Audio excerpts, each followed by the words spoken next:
एक बार की बात है, एक छोटे से गांव में राजू नाम का एक किसान रहता था। राजू के पास एक छोटा सा खेत था जहां वह गेहूं, चावल और सब्जियां उगाता था। वह अपने परिवार का भरण पोषण करने के लिए हर दिन बहुत मेहनत करता था। एक साल क्षेत्र में भयंकर सूखा पड़ा और राजू की फसलें मुरझाने लगी और मरने लगी। उसने उन्हें बचाने के लिए हर संभव कोशिश की, लेकिन कुछ भी काम नहीं आया।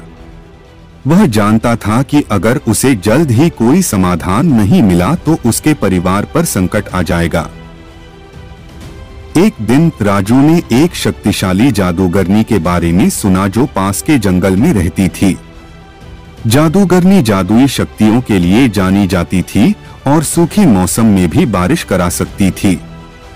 राजू ने उसकी मदद लेने का फैसला किया और उसे खोजने के लिए यात्रा पर निकल पड़ा।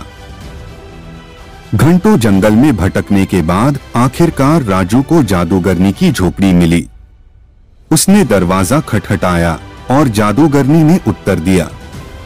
उसने उससे पूछा कि वह क्या चाहता है और राजू ने उसे अपनी दुर्दशा के बारे में बताया। जादूगरनी ने उसकी कहानी सुनी और उसकी मदद करने को तैयार हो गई। उसने उसे एक जादुई बीज दिया और उसे अपने खेत में लगाने को कहा। उसने कहा कि बीज एक पेड़ के रूप में विकसित होगा जो उसके खेत में बारिश लाएगा।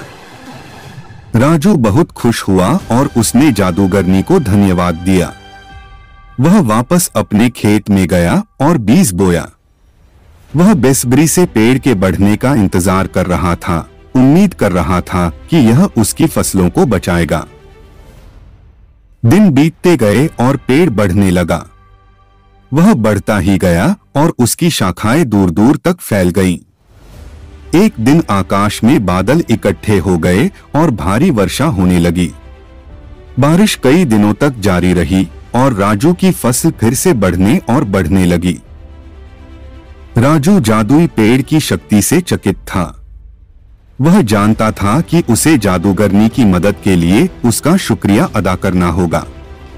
वह उसे फिर से खोजने के लिए निकल पड़ा और कृतज्ञता के प्रतीक के रूप में अपनी कुछ बेहतरीन फसलें लेकर आया। जादूगरनी राजू के इस भाव से प्रसन्न हुई और उसे धन्यवाद दिया। उसने उससे कहा कि पेड़ प्रकृति की देन है और उसका आशीर्वाद प्राप्त करने के लिए उसे चुना गया है। राजू अपने खेत में लौट आया, यह जानकर कि उसे एक चमत्कार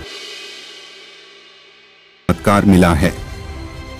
वह कड़ी मेहनत करता रहा और अपनी फसलों की देखभाल करता रहा, लेकिन वह जानता था कि वह हमेशा जादूगरनी और उस जादुई पेड़ का ऋणी रहेगा जिसने उसके खेत को बचाया था।